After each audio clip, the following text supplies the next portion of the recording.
Italy, where I live in between two shepherds. And one of the reasons I did that was because I saw from the city perspective that my life in the city was no longer meaningful or sustainable. And as a city person, and many of you are living here in the city, the ideas of reducing water pollution, looking at sustainable agriculture, are ideas that are just theories, and they are not necessarily things that you have any experience with. And that was certainly my case. And since I've been living in Italy for the last 12, 13 years, I've become far more aware, first of all, of climate change, because in 12 years where I live experiences at least 2 to 3 degrees difference in temperature from the hot end and the cold end. I've seen around me, and this is where my activism comes in, I've seen the plethora of huge monoculture from a very well-known company. I'm sure you've all eaten their chocolate, called Ferrero. It's a big Italian multinational, one of the biggest companies in Italy, that want to install huge amounts of hazelnut plantations. Paolo will know this issue. And hazelnuts which are grown monoculturally, and the result of that is that they attract huge amounts of pests, because none of the plants have any companion protection from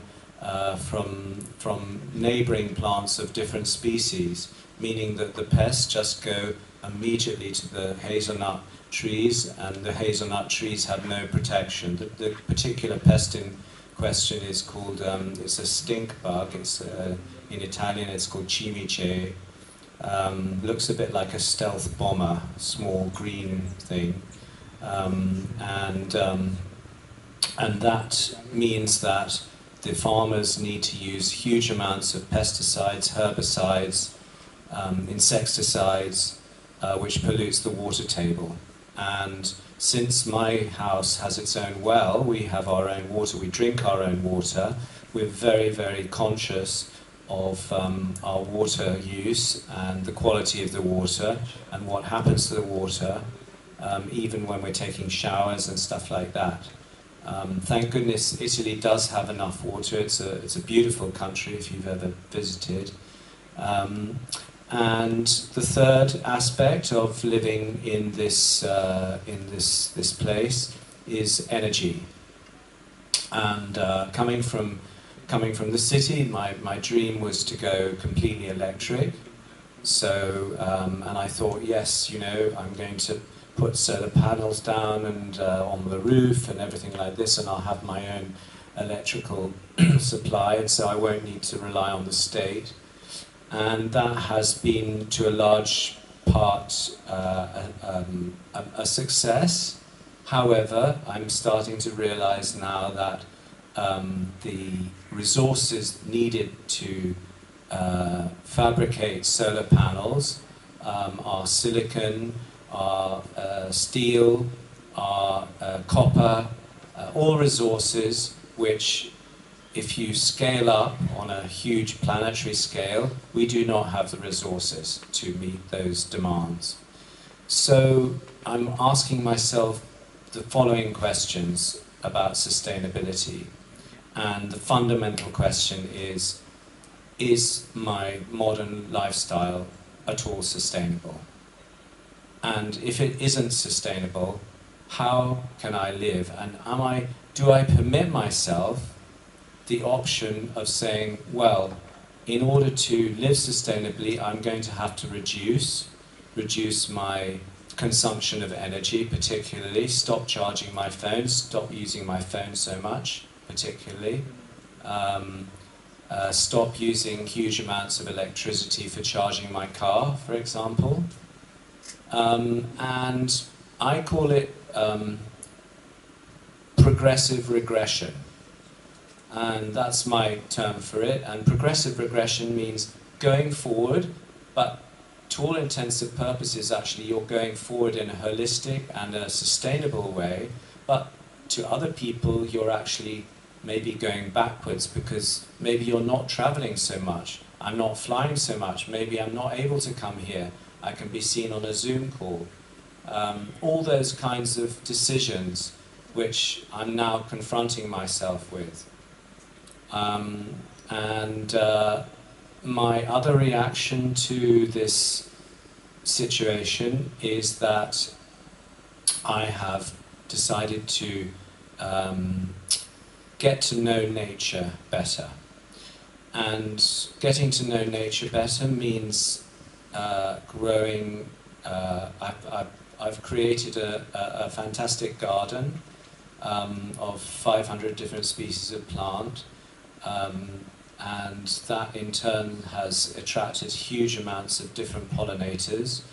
At my house we have 53 different species of bird.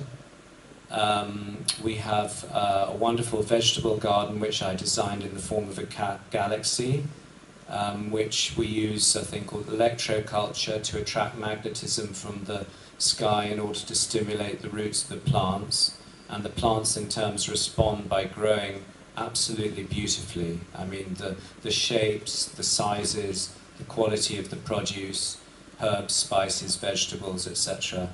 is phenomenal.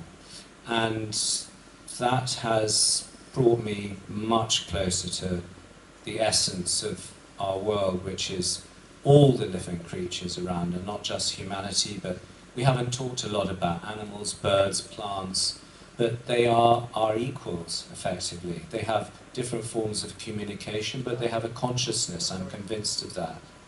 And I've seen it firsthand at my property. So that's my personal experience of sustainability. There's a lot more to say, but I think I'll pass over to Mona to continue the discussion. Thank you. Thank you. I tried to stick to 8 minutes. My name is Mona Nasseri. I introduce myself differently tomorrow, but today I'm an educator, designer, and a researcher. And as a part of my research practice, I work with scientists within the context of soil erosion in Africa. I'm a designer there, I'm a co-designer. I facilitate participatory practices and engaging community into the process of land restoration. Working with scientists and other disciplines, I can see there is a challenge with the framework of sustainability, the 3 pillars of economy, ecology, and what was the third one? Ethics.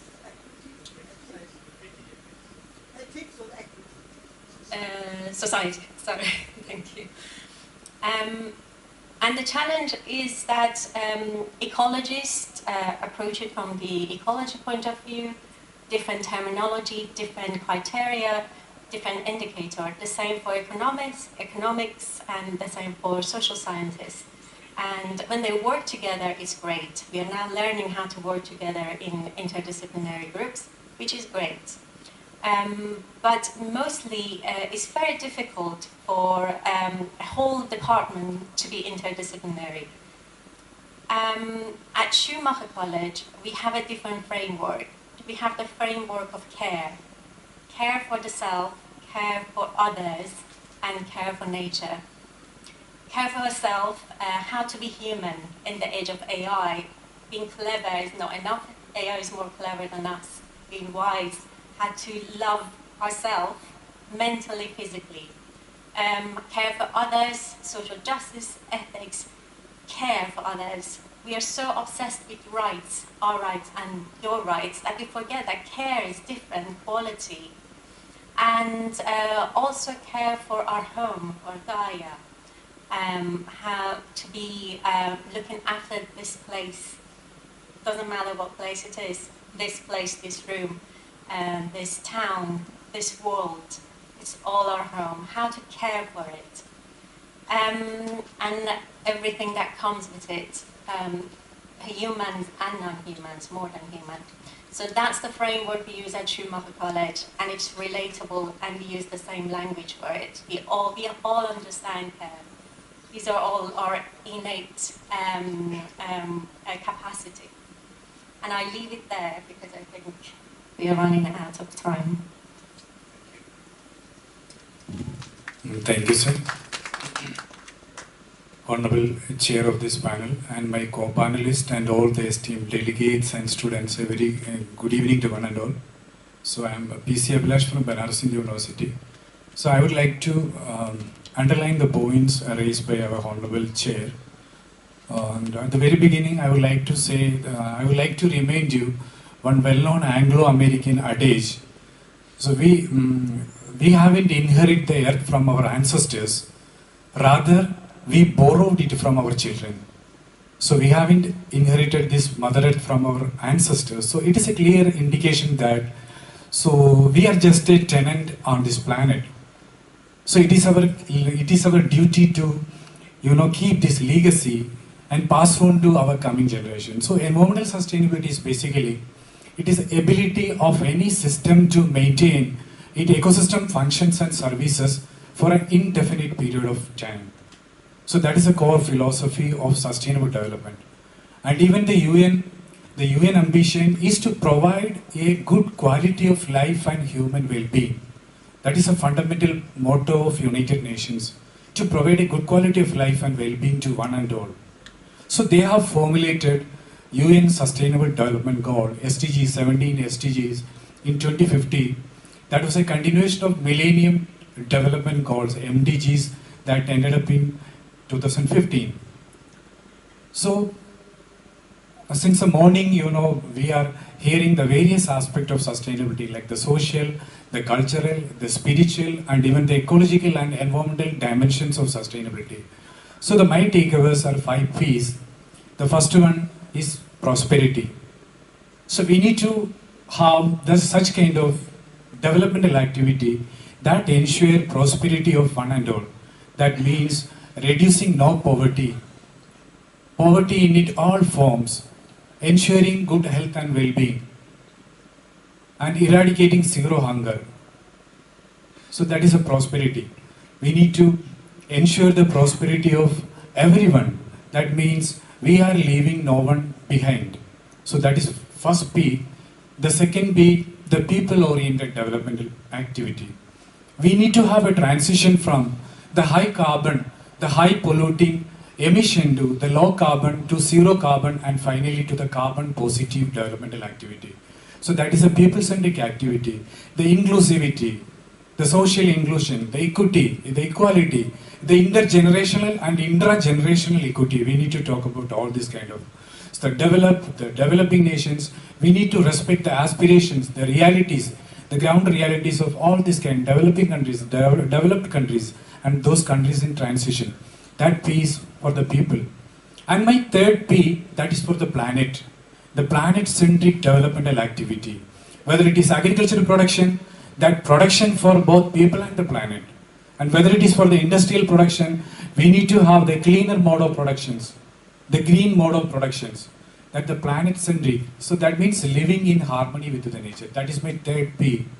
And the fourth P, that is peace. So we know that in times of war, whether it is civil war, whether it is territorial war, whether it is the trade war, we need to foster the peace for better collaborations, better cooperations, resource sharing, learning and all. That is my fourth P. And my fifth P is for partnership for this development. We need technological development, we need technological know-how, we need that kind of high-end technology. So we need to have a global, because in MDG there were 8 goals, there is no mechanism for partnership to ensuring the cleaner mode of developments in developing nations. There was no formal mechanisms. But in SDG, there is a clear-cut SDG that is just for partnership. So that is a 5P. So once again, I wanted to reiterate my 5 Ps. The first P for the prosperity, the second P for the people, and the third P for the planet, and then fourth P for the peace, and the fifth P for the partnership. Thank you all.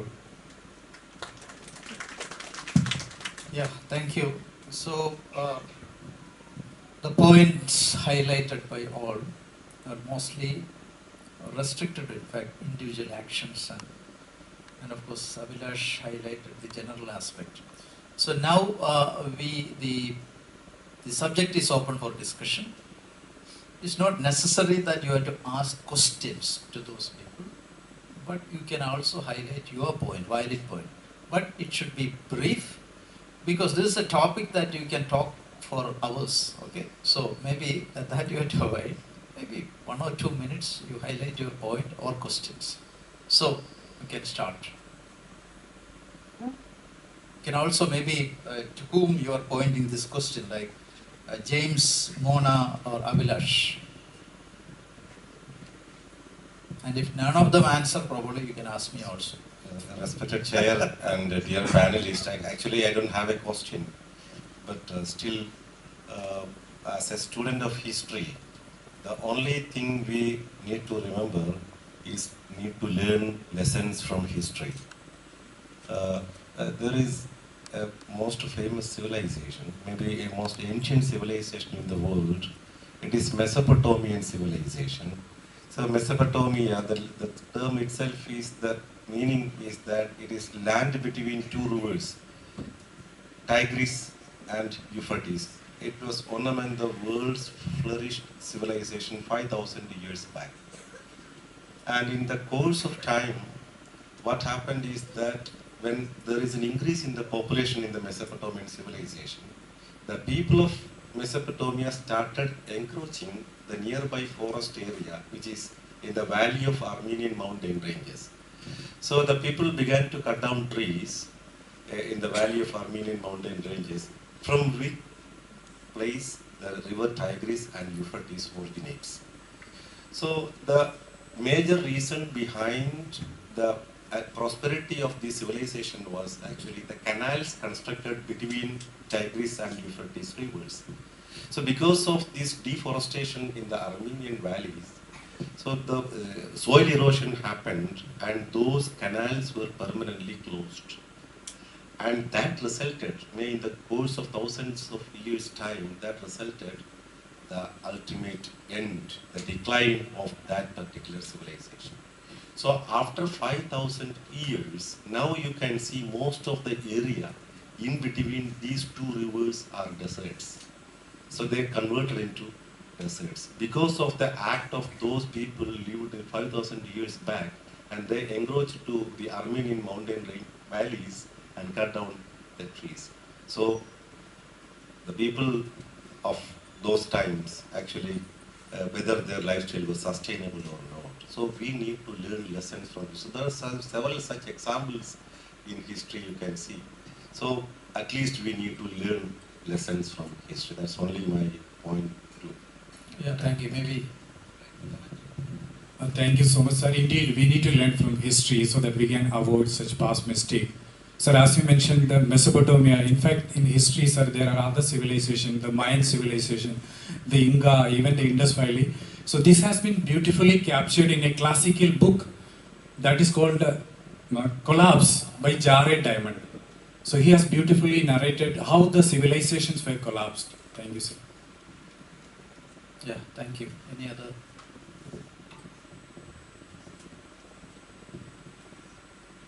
Hello, I forgot to introduce myself the last time. So I am Akhor, and I'm a perpetual learner at Schumacher College.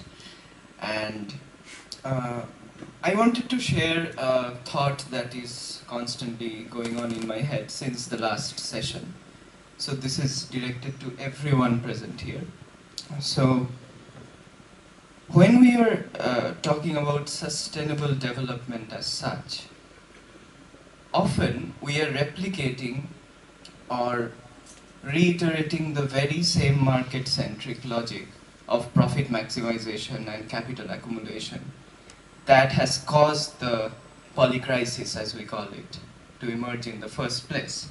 So for me, I would say it is less about talking about behavioral change as such, but a shift over from climate change to systems change. So for me, it's not only about mindset. Of course, mindset is there. The monoculture of the mines, we have to address that. But at the same time, we have to keep in mind the bigger picture of the global domineering economic system that perpetuates this kind of collapse systemically, structurally, through debts and consumerism, debt traps, and all that sort of thing. For me, the alternative, often what radical environmentalists address as withdrawal or degrowth, I find an alternative maybe, possibly, in the in-between of the two, which might be called a sustainable retreat from the dominant developmental paradigm, as subscribed by the World Bank, IMF, or others through such trade treaties, which is completely against the principle of equity. So this sustainable retreat maybe takes the form through what, as he said, we have to learn from history. Kropotkin, in his book Horizontal Mutual Aid, is talking about horizontal mutual aid, a factor of evolution. He is talking about we have to learn how humans survived in the Ice Age. So it has come to that. Community-based living togetherness is the way forward for me. Thank you.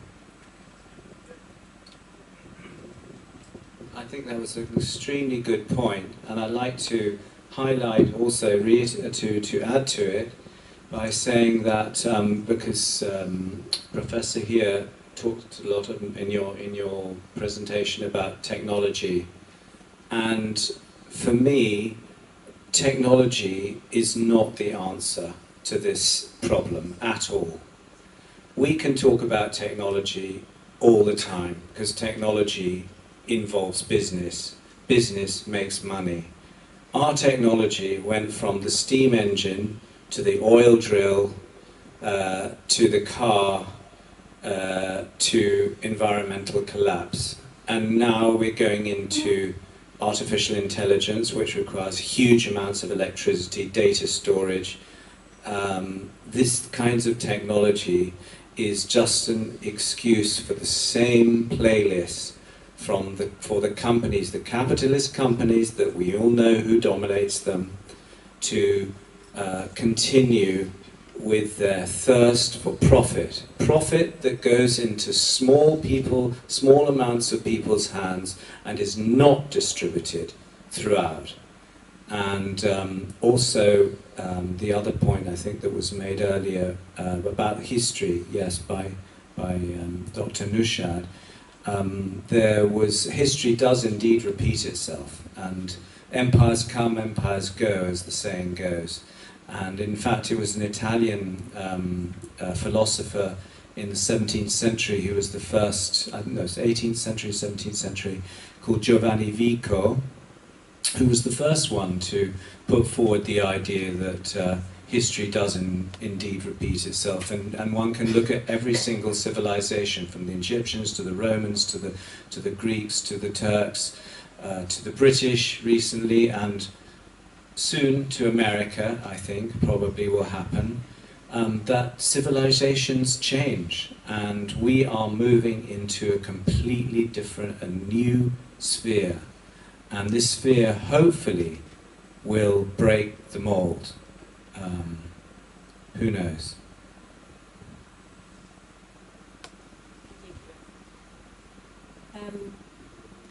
My honest answer is that we probably need everything, as long as it doesn't, when we look at it systemically, it doesn't make the problem worse. But one of my concerns is that we, on the progressive, on the green side, we criticize each other to detriment of the movement, rather than coming together, bringing different solutions together. We just kill the solution one by one. We know the ultimate solution is changing our, again, relationship, our worldview, the way we treat this planet. But that will take a very long time, and we don't have that time. So we do need behavior change, even if it's very shallow and superficial. But we do need that. In the meantime, we also need to change our education system, which is fundamental to all other changes. We need to make changes. We need to use technology. Technology is not the solution, I agree completely, but could be part of the solution. So we need everything, I think. Yeah, thank you so much. And I would like to partly agree with what you said. Of course, sustainability has failed to capture the current market reality. But there is a provision for the transition from sustainability also advocate the transition from linear to circular mode of productions. And sustainability also advocate including environmental externality. So I think you got my point. So if we are able to include environmental externalities, we could able to address the markets in a right manner. Thank you. Yeah. About this? Okay. I am Pramod. Yes, about this. About the discussion. Related to this discussion. Okay, go on then. No, so we can start After you start. Okay, anyway, you, Pramod, you can start. I am Pramod, basically a chemist and of course an environmentalist, a retired principal, and did a PhD under Professor Arvind Kumar. James, professor, put forward here his fear regarding the gross usage of pesticides and herbicides in your farm. Of course, it is a question and a threat towards the sustainability of Earth's crust, no doubt. We people, in our during our research, tried a lot how to degrade these type of chemicals in low-cost way, but we cannot achieve 100% degradability. And regarding the humanity concern put forward by Mona, the erosion in Africa, of course, I have little bit experience as a expatriate professor in African University. I also experienced the same trend what you have presented here. Ecology, economy, and society too.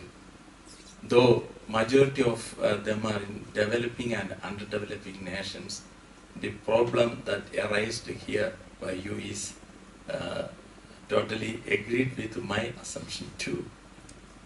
Regarding Dr. PC Abhilash, you put forwarded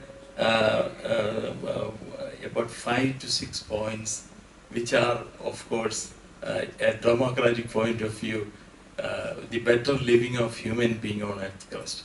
How it is practically possible these points to a reality is a question of common sense. Thank you very much.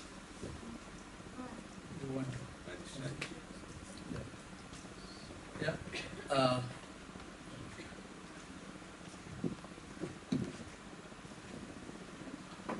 Actually, my question is very simple and a layman questions. Please take it as a question from my ignorance. So I just want to ask you, all of you, to that, whether dinosaurs went extinct from this earth due to human-made environmental destruction?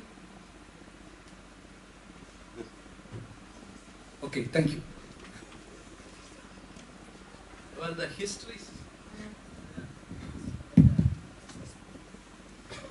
Historical point of view. I mean, history says in a different way, right? Yeah, that's what I was but so many but it could be. there. No, it could be possible also. I mean, not only dinosaur, any kind of animal, it could be extinct. I mean, even the plants, you know, like, so it is possible. I mean, it's not impossible. So, yeah. Excuse me. Well, I don't know. Maybe you want to deny that. That's the question is, you want to deny the climate change? Are you denying? Or? I'm just asking. My concern is that many are advocating that the humans are the major cause for destructing the world and so-called sustainable development. Yeah. I think whether human destruct or not, there is a natural process itself to destruct. Yeah. That's what I am saying. There is a difference. There is a difference. For example, the climate change, for example. This would happen anyway. But